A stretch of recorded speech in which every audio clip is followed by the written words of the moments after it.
Hello everyone. If you like what I'm doing here, please consider subscribing, liking, and commenting.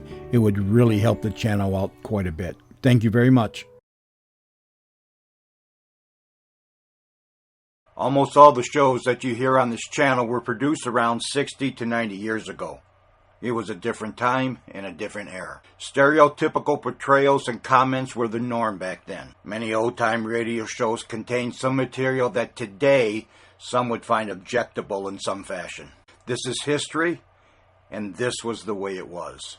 We learn from our mistakes and we move forward every time the sun comes up. The shows contained here are not only for the historical content they may contain, but for entertainment. What some may find offensive, others will not.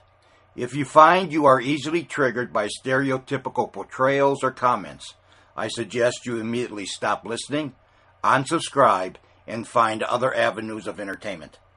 Unless the platforms that I have these shows uploaded to mandate they be removed, they will stay. Please enjoy the following show.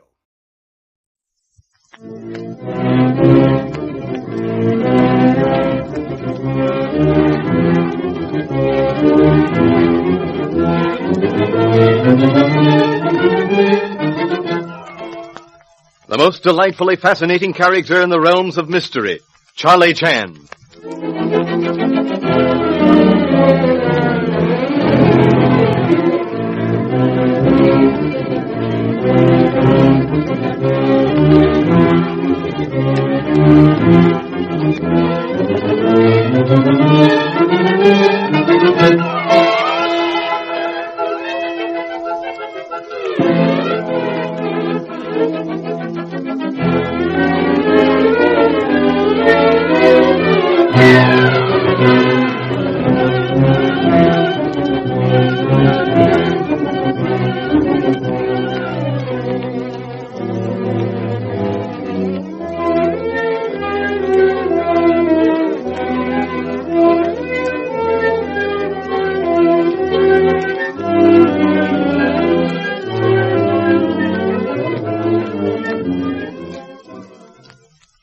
Ellen Landini and Dr. Swan have both been murdered at Pine View, near beautiful Lake Tahoe.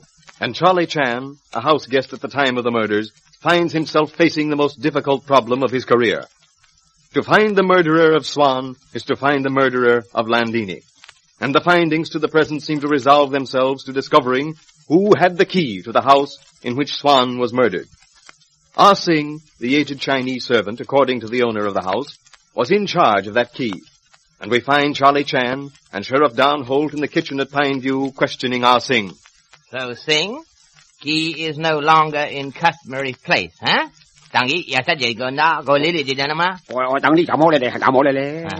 You understand seriousness of this, Ah Sing. Oh, what's the matter? Serious.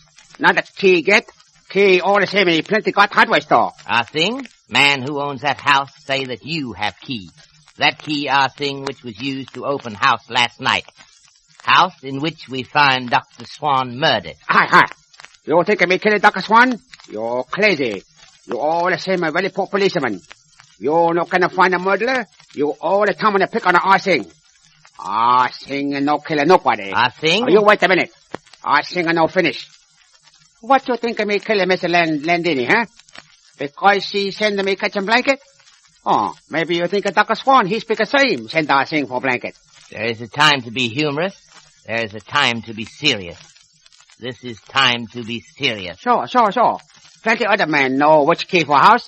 Electric light man, the telephone man, and the garage man who looking after the boats, and John Ryder. John Ryder? Sure. John Ryder, no? Maybe Mr. Ward. Me knows of it. That is all, I think. Thank you so much. Come, Sheriff. We shall direct our steps to the living room. Well, nothing very definite there to tie on to Ah Sing. That is truly said, Sheriff. No more to tie to Ah Sing, as you say, than to many others. Nevertheless? Yes, nevertheless? The man who would avoid suspicion should not adjust his hat under a plum tree. He is always adjusting his hat at Ah Sing. Sheriff. Yeah? Before we take promenade to that house where Swan was murdered, we have one line of questioning which we have not followed out to full conclusion. Yes, Inspector, and that is? question of who benefits from a estate left by Ellen Landini. But how can anyone but our lawyers know that? She was. Well, in another week or two, her divorce from Romano would have been absolute. So he was probably eliminated, to use one of your own expressions. But detective should not deal with probably. Detective should and must deal with fact. Same time, not holding facts so close to eyes as to blot out vision of detail surrounding fact. And, I perceive everyone in living room. Observe faces. Mr. Ryder reading Engineering Trade magazine. Miss Beaton smiling while reading Chinese humor of golden hours of Kai Lung. Hugh Beaton much engrossed in Grove's Dictionary of Music and Musicians. Mr. Romano staring into space across lake, thinking perhaps of his native Milan. And not one of them has the look of a murderer. Alas, unpremeditated murderers so seldom have looks any different from anyone else. Inspector Chen, you have found something. So sorry to disappoint Mr. Romano, but we have done nothing but strike one more stroke upon the same wooden bell to which I have made previous reference here. Mr. Ryder. Yes, Chan. What is it? Do you know of whereabouts of key to house in which we, Sheriff and I, found Swan? Yes, of course. Singh showed it to me one day. Said that if he should be out in the vegetable garden and the lineman came from the telephone company, that I was to give him the key. You have seen that key recently? No, I haven't. Hangs on a hook in the pantry. Has a tag, a label tied to it. So anyone could easily find that key in the dark? I suppose so. What about it? Nothing. Except that person who had that key last night is murderer of Dr. Swan. Well, Chan, at least in the murder of Swan, you'll have to look for someone else besides me. I was plentifully surrounded by witnesses this time. Quite so, Mr. Ryder.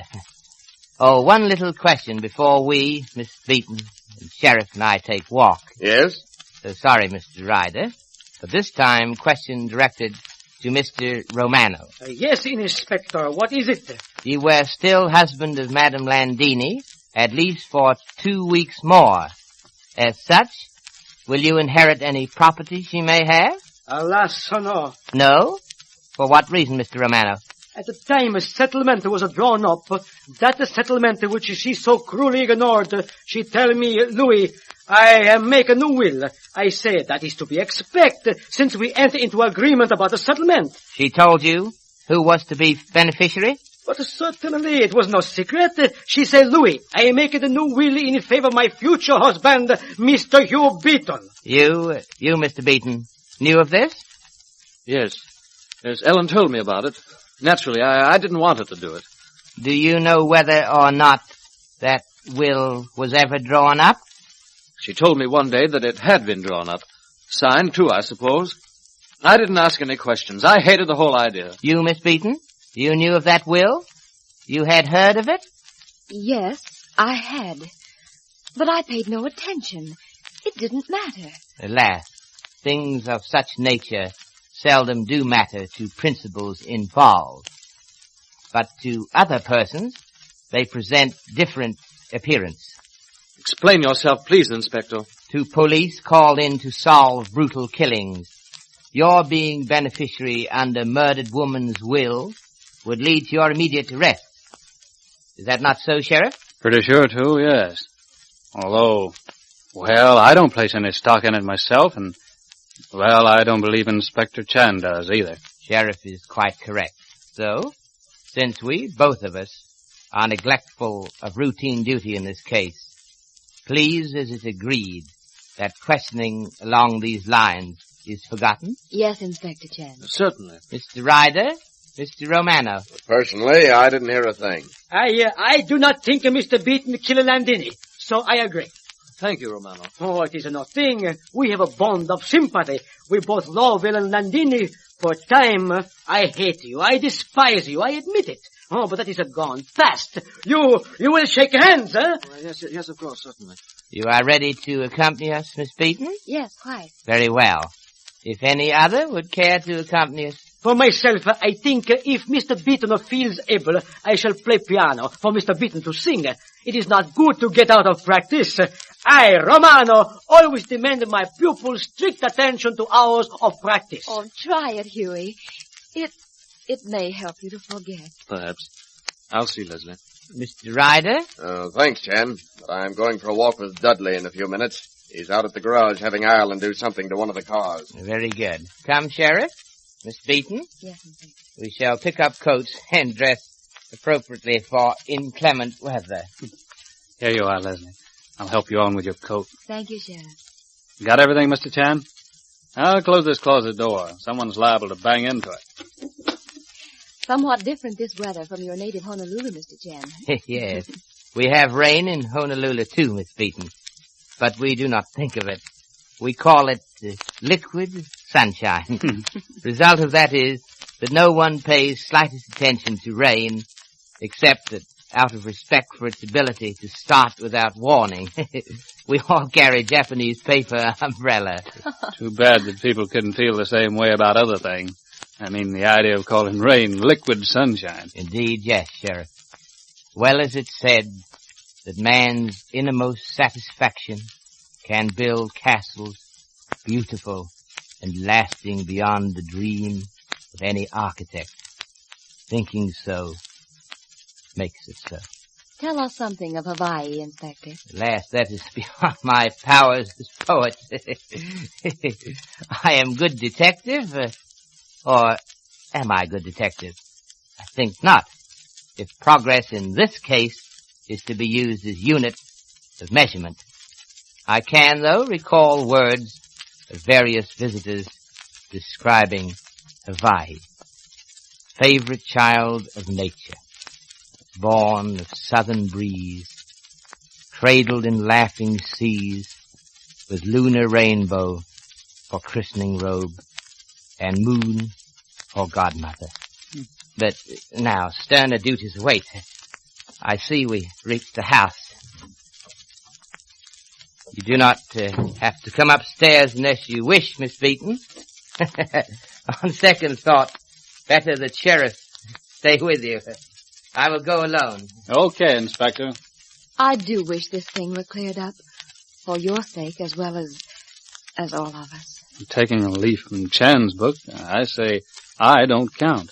You are the most important reason for wanting a quick solution. But your reputation. Well, Chan said something about success not being even secondary consideration. And I agree with him. Sheriff! Yes, Inspector? Come, please. Right now.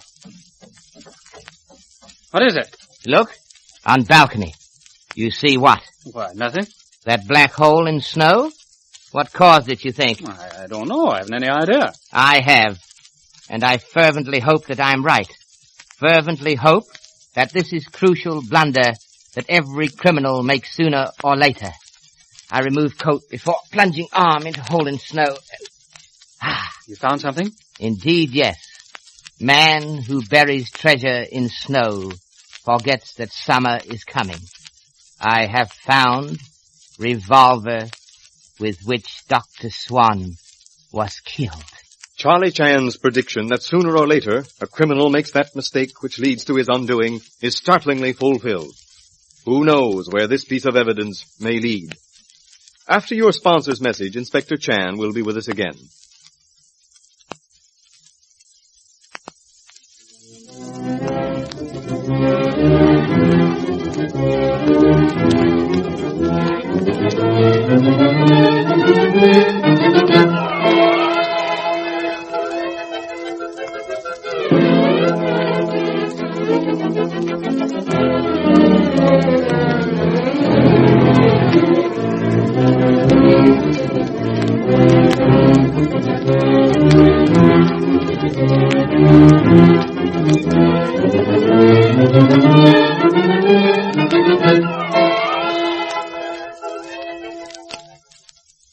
Well, Inspector Chan, you have an appropriate translation from the Chinese for us this evening? I think so, Mr. Wilson. I have been pondering my own remark that sooner or later criminal makes mistake which leads to his capture. Man whose honesty motivates his actions does not fear to have walls of house removed. But dishonest man keeps house closely guarded, lest one glancing through doorway see him stripped of his disguise. Thank you, Inspector Chan, and good night.